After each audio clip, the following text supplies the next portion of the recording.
Bienvenue. Alors aujourd'hui, on va explorer quelques idées tirées de l'ingrédient secret entier.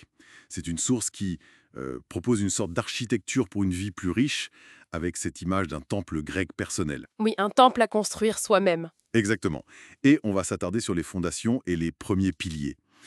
L'attention, l'intention et puis la force de notre état d'esprit. Tout à fait. Ces extraits nous invitent vraiment à une introspection, hein. À voir comment nos pensées nous influencent, comment gérer notre énergie mentale, émotionnelle aussi. Il y a une inspiration stoïcienne assez Ah claire. oui. Oui. L'idée, c'est de passer de simplement exister à vraiment vivre, pour reprendre une citation d'Oscar Wilde. Savourer la chance d'être conscient, en fait. Ok, super programme. Allons-y, cherchons ces pépites. L'auteur commence fort, hein. Attention et intention seraient les deux choses les plus importantes. Les fondations du temple. Donc pourquoi cette affirmation si radicale? Parce que l'attention, c'est décrit comme notre projecteur mental, notre unique projecteur, si tu veux.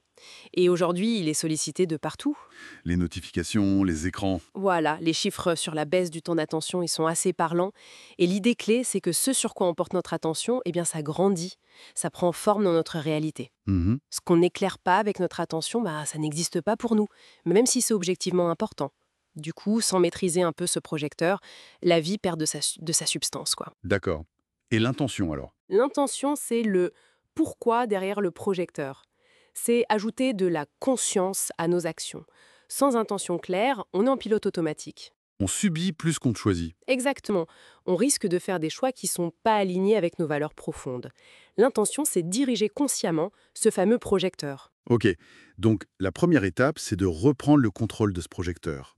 L'auteur suggère des choses concrètes, comme limiter le temps d'écran. Oui, carrément, le réduire pour réallouer ce temps précieux à ce qui nourrit vraiment notre temple, tu vois. Les relations, apprendre la santé. D'accord, ça, c'est les fondations. Et les premiers piliers alors? L'état d'esprit revient souvent. L'opposition entre état d'esprit fixe et de croissance. Ah oui, ça c'est un pilier central. L'état d'esprit de croissance, c'est cette idée, cette conviction que nos capacités sont pas figées, qu'on peut les développer. Les défis deviennent des opportunités C'est d'apprendre. ça. Mais ça demande de bien se connaître, le fameux connais-toi toi-même, hein, savoir quelles sont ses valeurs, sa vision. Sinon, le temple manque de structure. Mhm. Et il y a une idée que je trouve fascinante dans le livre, notre perception du problème est le problème. Comment ça?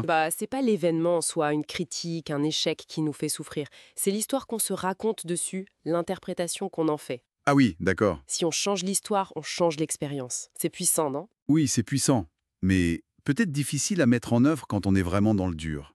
Et c'est là qu'interviennent les concepts stoïciens comme amor fati, aimer son destin, et memento mori, se rappeler qu'on va mourir.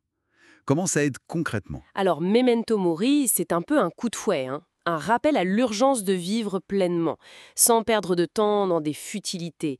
Savoir que notre temps est limité, ça nous pousse vers l'essentiel. D'accord. Et amor fati? Amor fati, c'est pas de la résignation, genre tant pis.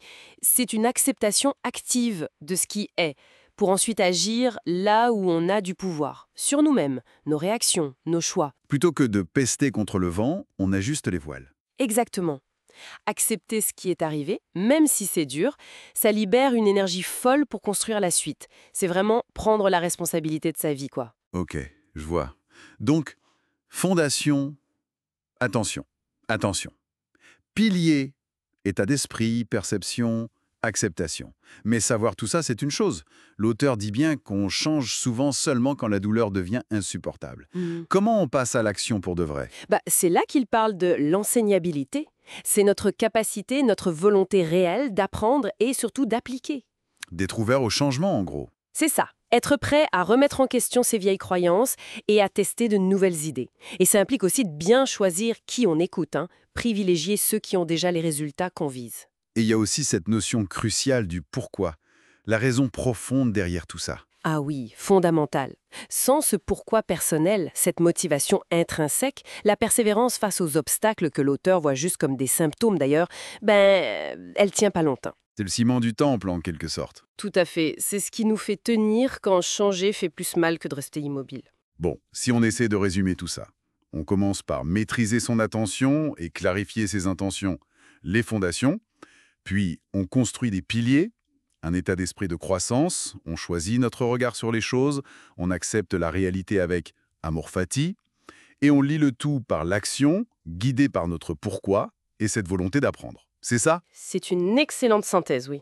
Ce qui est frappant, je trouve, c'est que les concepts sont relativement simples, mais la discipline pour les appliquer au quotidien, c'est autre chose. L'attention, l'intention, c'est comme des muscles, ça s'entraîne tous les jours, c'est pas acquis une fois pour toutes. De réflexion à ceux qui nous écoutent en gardant en tête ce memento mori, cette idée que notre temps est compté.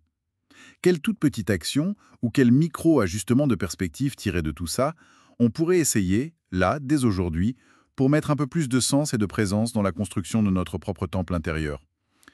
Voilà, de quoi méditer un peu.